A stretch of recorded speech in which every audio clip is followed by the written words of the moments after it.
So now the next thing I want to do is create the gallery page. So to do that, let's go to my finished website so I can show you what I'm doing. Let's go to portfolio, and it's the first sub menu, gallery.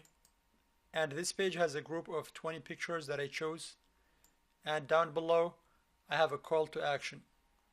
By clicking on one of these images, a light box appears, and you can either play for a slideshow, or you can scroll through the pictures using your mouse, or in this case I'm using my keyboard. So for instance,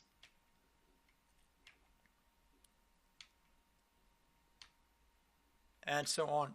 So let me exit out of this, and let's go ahead and create it. So let's come back to our back end, and let's go to pages, add new, and I will title my page gallery. And let's go down to the template, and let's choose front page.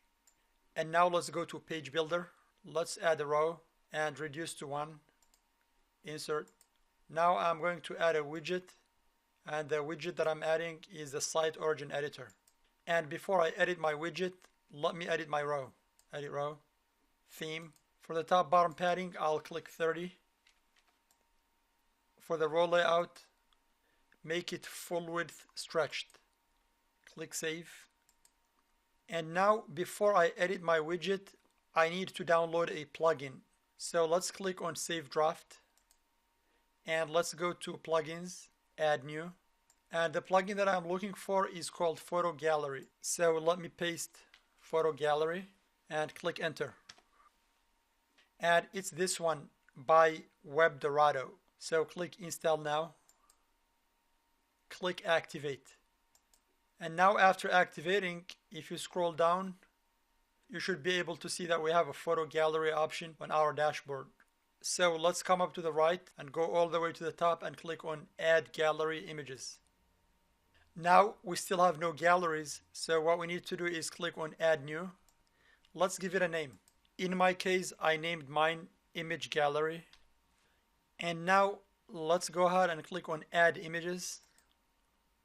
And let's click on upload files, choose files, and find your images in your computer.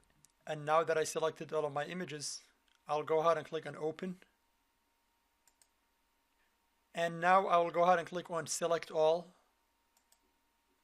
And then I will come over here and click add selected images to gallery. All of them are added. This is one of my favorite plugins. It's probably one of the easiest and most straightforward plugins as far as image galleries are concerned. And let's just scroll down to make sure that everything looks good. And it looks like everything does, and that's good. So let's come back all the way up and click save.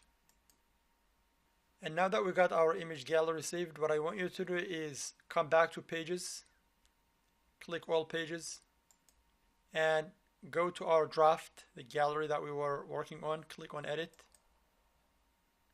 And now you notice that we have an additional option that we did not have before, which is this little camera icon right here that says insert photo gallery. And so all you need to do is click insert, and this control box pops up. And I'm not going to change any of these values. And I also urge you to play with these, but I found that the default values are actually good. There is one value that I will be adding, which is this one. I'll add this to 250, and I will add this other value to 125, but I do need to remember to add my gallery that I created. So let's come over here and click here, and we only have one gallery, which is the image gallery that we created, so I'll click on it. If I had more of them, I would have more listed here, but we only have this, so I'll click on it. Now let's come down here and click insert. Click on done. And before I add my call to action, which will be in another row, let me actually publish and view just to make sure that everything is good. So publish, let's view page, and there you have it. It does look like I forgot to add the title, which I will do that in a second. So let's click on edit page, and I will click edit. And for the title, I will add this text, view our gallery. Click on done. I don't need to update because I know this change will take effect after I finish with my call to action. So let's add my call to action. And for that, let's click on add row, make it 1, insert, select row, add widget. And the widget we're adding is the call to action.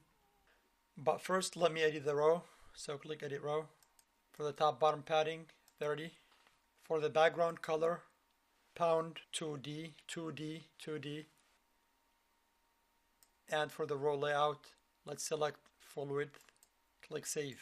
And for this one right here, I just copied the text from my finished website right here and I pasted it. And for the link for the button, I used the URL from the Contact Us page that we created earlier. And for the title for the button, I put in Contact Us.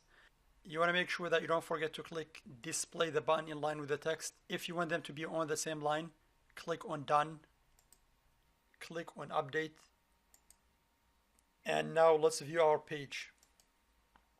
And our page looks identical to the one we have in the finished website. Now this page that we just created is still not part of our menu, but I will wait until I have all the other pages created so I can add them all at the same time as submenus. And of course, these pictures have the same light box effect. If I was to click on them, I can scroll through them. I can even make them larger. Let's click on this one like that. And I can also make them full screen. So let's scroll through.